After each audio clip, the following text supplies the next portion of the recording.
Be okay with a Muslim prime minister of UK? Yeah, You'd be okay? That wouldn't do anything? absolutely.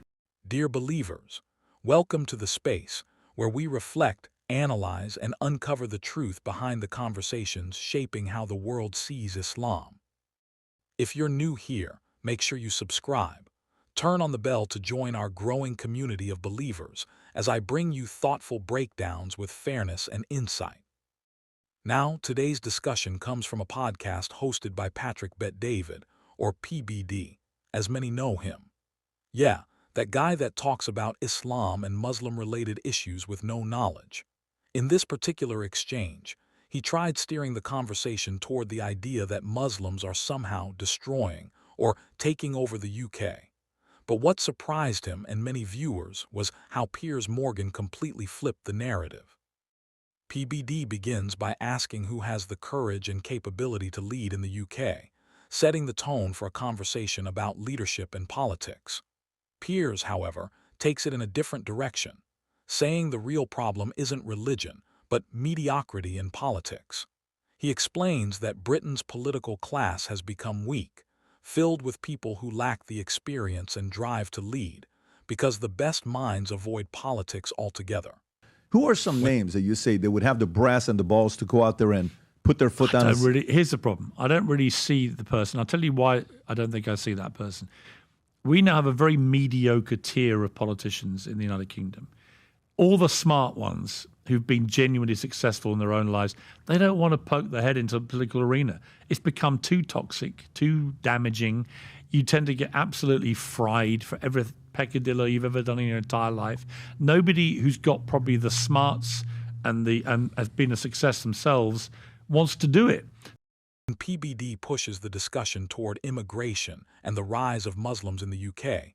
Piers calmly dismantles the generalizations, saying that while extremism exists in all religions, it's unfair and dangerous to label all Muslims as potential extremists. He makes it clear he wouldn't want any radicalized person leading a country, whether Muslim, Christian, or otherwise. But being Muslim itself is not the issue. So this is a problem. We've got to get back to attracting the best of the best to want to come in to run the country. Would you be okay with a Muslim prime minister of UK? Yeah. You'd be okay? That wouldn't do anything? Absolutely. Yeah, so that's your concern isn't that at all? No, not at all. No, listen, I don't want to radicalize Muslim running the country. I don't want to radicalize anything running the country. There's a lot of radicalized elements of all religions, of all nationalities. I don't like anyone who's radicalized. It's dangerous for any country to have people at the helm who are radicalized. Do I think we have a particular problem in the UK with radicalized Muslims? I'm not convinced by that. I think there are radicalized Muslims, and clearly the Muslim population is rising exponentially fast compared to other populations. So we are going to have to look at this and say, well, what do we do about this going forward in a way that you don't look like you're just picking on people because of their Muslim faith? Then PBD tries again, this time hinting that a Muslim prime minister could open the door to extremism or even Sharia law in Britain. But Piers doesn't buy it. Instead, he challenges that fear-driven logic. He reminds him that just as there are extremist Christians in America, it doesn't mean every Christian is a threat. So why treat Muslims differently? You can feel PBD trying to frame it as a what-if danger scenario, but Piers stays grounded in reason and fairness. He even points out that many Muslim-majority countries are opening up, becoming more dynamic, and that Islam itself is not the problem. The problem is extremism in any form. No, but what I'm saying is, so if you were okay with somebody who's a Muslim to become a prime minister, and then say they're the noble one, right? And they're coming in, they actually love Britain. But it opens it up, and an extremist like, I'm going to get in. Then they come in and they say, hey, Sharia law, what are you going to do about it? Then what?